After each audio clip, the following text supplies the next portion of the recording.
শুভ সকাল, welcome back to our channel. এখন বাজে সকাল 8টা আর উঠি তো এই যে ব্রাশ হাতে নিয়ে চলে আসলাম।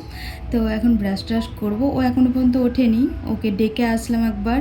তো উঠছি উঠছি বলছে, এরকমই করে, মানে এক একদিন তো আমার সাথে সাথেই উঠে পড়ে, আবার এক একদিন কী যে হয়, উঠছি উঠছি বলে একদম 9:30 বা 9টা এরকম করে দেয়। আজকে আমি অনেকটা তাড়াতাড়ি উঠেছি, কারণ আজকে প্রচুর কাজ বাজ আছে। আজকে ডিমের ঝোল হবে, কিন্তু ডিম এখনও পর্যন্ত আর কি আলু টালু কাটা হয়নি। তো কালকে রাতেই ভেবেছিলাম যে কেটে রাখবো, আবার মশলাও ছাড়িয়ে রাখা হয়নি। তো সমস্তটাই আজকে সকালবেলাতেই আমাকে করতে হবে, তার জন্য একটু তাড়াতাড়ি উঠেছিলাম।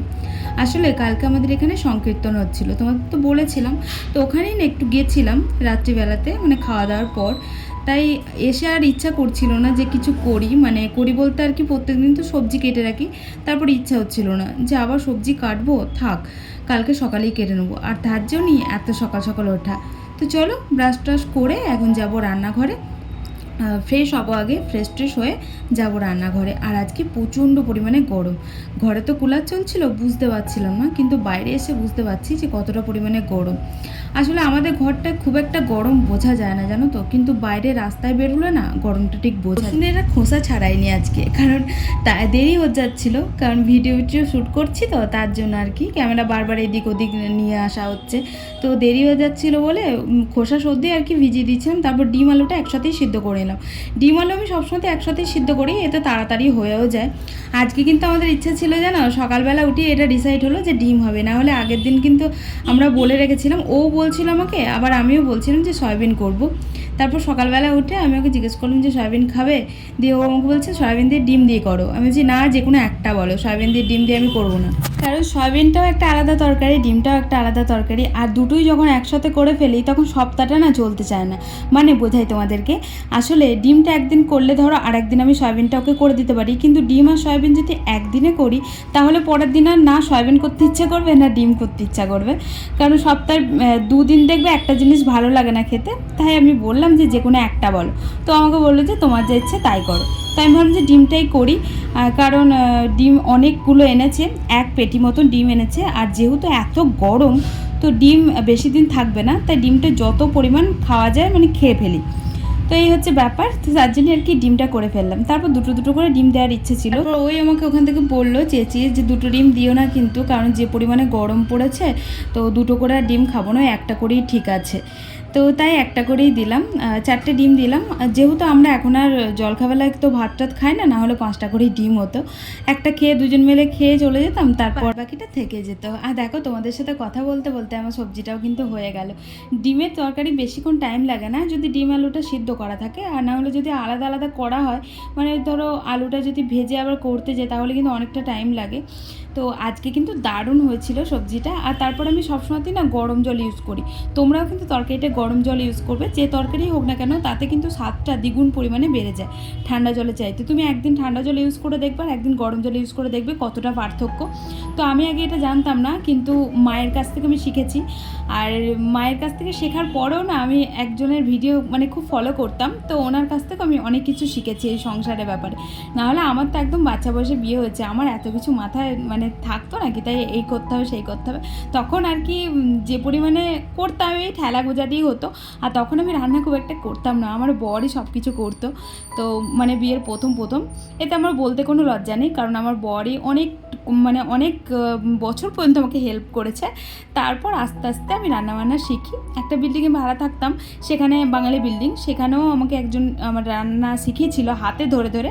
উনি যখন রান্না করতেন, সে আমার খুব ক্লোজ একজন, আমার বান্ধবীও ছিল, মানে বন্ধুত্ব হয়ে গেছিলো প্রচণ্ড পরিমাণে। সে এখন দেশে শিফট হয়ে গেছে, মানে আমাদের ওখানেই একসাথেই থাকতাম, খুব আনন্দ করতাম জানো তো। সেও আমাকে না হাতে ধরে রান্না শিখেছে, মানে ধরো ও রান্না করতো তখন আমাকে বলতো, নতুন নতুন তখন আমার বিয়ে হয়েছে, কিচ্ছু জানতাম না, কারণ মায়ের বাড়িতে থাকলে সবাই তো জানো যে কিছুই করতে হয় না আমাদেরকে, কিন্তু আমাদের সংসারে যখন আসি আমরা তখন তো আমাদেরকে নিজেদেরকে সংসারটা সামলাতে হয়। আর যেহেতু আমার অনেকটা ছোটো বয়সে বিয়ে হয়েছে, তাই তেমন মতন আমি কিছুই জানতাম না, জল গড়িয়ে পর্যন্ত খেতে পারতাম না, এরকম একটা অবস্থা ছিল। তো তারপর সকালবেলাতে তো তখন রান্না হতো না, তখনও দুপুরে খেতে আসতো। ওর সকালবেলা রান্না হয়ে যেত, মানে আমার বান্ধবীটা, তারপর আমাকে আমাকে বলতো যে সকালবেলাতে আমাকে দাঁড় করিয়ে রাখতো মানে ওর কিচেনে, যে আমাকে বলতো দেখো কোনটার পর কোনটা দিচ্ছি, কেমন কেমন করছি, সব কিছু দেখো, ফলো করো।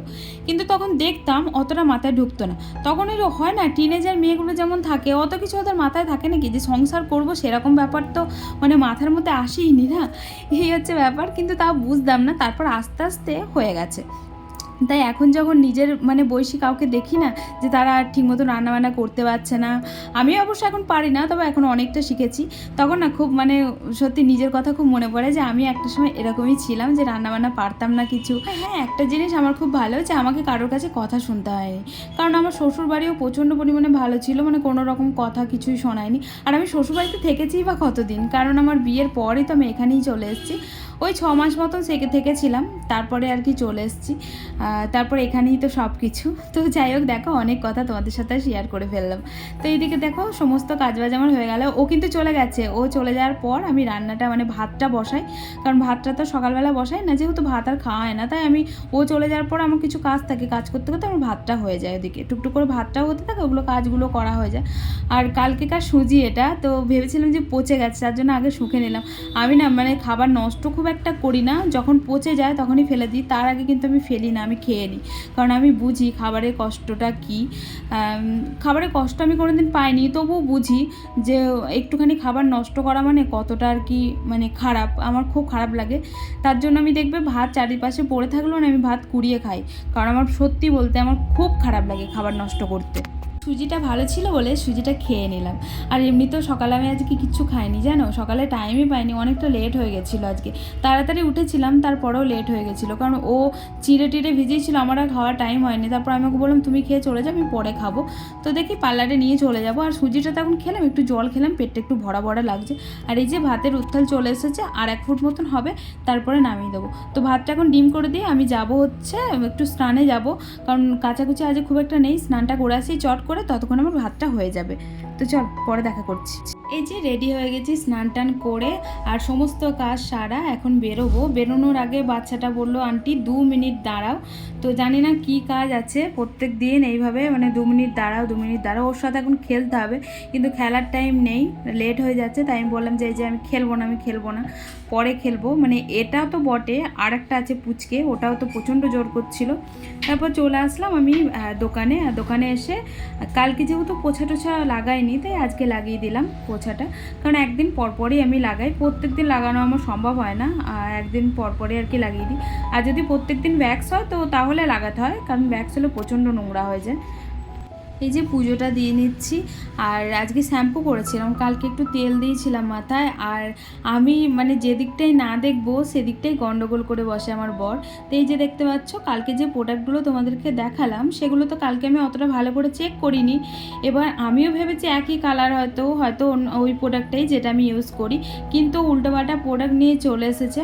কারণ ওই যে আমি যাইনি বা আমি দেখিয়ে দিইনি, ও যা দিয়েছে ওকে তাই আর কি নিয়ে চলে এসেছে। আসলে এরকম কোনো দিন হয় না যে ও নিজে নিজে গিয়ে নিয়ে আসে, আমার যেহেতু টাইম ছিল না, আর ওরও হাতে টাইম ছিল না, রবিবারে যাওয়ার কথা ছিল, তোমাদেরকে তো বললাম যে রবিবারে এরকম মানে ব্যাপার হয়েছে, চারিদিকে সবাই মানে মানা করছিল, রবিবারে ভিড়টাও খুব বেশি থাকে, তার জন্য আর গেলাম না।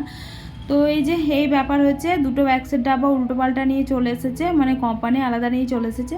কালারটা একই দেখেছে, তো একই জিনিস আর একরকম তো আর হয় না, তাই না বলো, কোয়ালিটি আলাদা আলাদা হয়, কিন্তু কি আর করব, ইউজ করি, কিছু করার নেই। আর এই চিরুনটা নিয়েছি, এটা বেশ ভালো পছন্দ হয়েছে আমার, কারণ এরকম আমি একটা চাইছিলাম। তো ওরও দোষ নেই, কারণ ওকে দিয়েছে, ও তো আর অত দেখেনি, আর আসলে ও তো আর ইউজ করে না, পার্লারটা চালাই আমি, এবার আমি তো বুঝবো যে কোনটা আমি ইউজ করি না করি। তো আমারও ভুল হয়েছে, আমার যাওয়া উচিত ছিল, ওকে একা ছাড়াটাও আমার মানে উচিত হয়নি। তো এবার থেকে আমি গিয়েই নিয়ে আসবো, কারণ সব কিছুই ঠিকঠাক ছিল, শুধু সিরামটা উল্টোপাল্টা এনেছিল, আর ওই ভ্যাক্সের একটা না দুটো ডাব্বা উল্টোপাল্টা এনেছিল, মানে কোম্পানিটা একটু আলাদা নিয়ে এসেছিলো, বাকি অ্যালোভেরাই এনেছিল, অ্যালোভেরা আনতে বলেছিলাম বলে। তো কেয়ার করা যাবে, এটা ইউজ করি। আর পরে যখন যাব তখন বলবো দোকানদারকে, কারণ ওরা তো প্রত্যেক মাসে মাল দেয়, ওরা তো জানে যে কোনটা নিই না নিই, তো সেরকম মতন। তো যাই হোক, দোষ কার আমি জানি না, এখানে খাওয়ার টাইম পাইনি, ওই একটু সুজি ছিল, সুজিটা খেয়েছিলাম। আর এই যে চিড়ে ভেজিয়ে ও খেয়ে চলে গেছে, তোমাদেরকে বললাম মনে হয়, ও খেয়ে চলে গেছে, কিন্তু আমার টাইম হয়নি, কারণ আজ প্রচুর লেট হয়ে গেছিলো। এই চিড়ে খাচ্ছি, আর এত ভিজে গেছে আর এত হয়ে গেছে।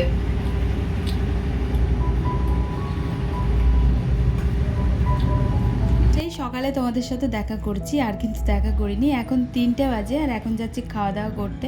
আজকে বললাম না প্রচণ্ড পরিমাণে গরম, আমার কাজ আমি তোমাদের সাথে কোনোদিন শেয়ার করি না, ভাবলাম যে আজকে একটু শেয়ার করা যাক। আসলে কে কেমন মাইন্ডে নেবে আমি তো জানি না, কারণ এখানকার ওখানে হলে শেয়ার করতাম, অনেক দিন করেছিও, কিন্তু এখান তো তেমনভাবে অবাঙালিরা আসে ধরো, কিন্তু আজকে তো বাঙালি এসেছিলো তাই ভাবলাম তোমাদের সাথে শেয়ার করি। বাঙালির আগেও এসেছিলো, তবে সবাই তো ভিডিও করা পছন্দ করে না, তো ওনার পারমিশন নেই আর কি ভিডিওটা করলাম। তো উনি ট্যান রিমুভ করছিল, আসলে উনি এসেছিলো ভুড়ো করতে, কিন্তু আমাকে বললো 200-300 টাকার মধ্যে কোনো কিছু কি হবে করে দাও, তাহলে আমি বিয়ে বাড়ি যাবো। তো ট্যানটাই করে দিলাম। আর চলো আজকে ভিডিওটাই বেশি বড় করব না, আজকের মতন এখানেই এড করছি। সবাই সুস্থ থেকো, ভালো থেকো, দেখা হচ্ছে আবার একটা নেক্সট ব্লগের সাথে। ততক্ষণের জন্য tata bye bye, good evening, কারণ এখনো পর্যন্ত নাইট হয়নি তাই নাইট আর বললাম না। ভিডিওটা লাইক করবো।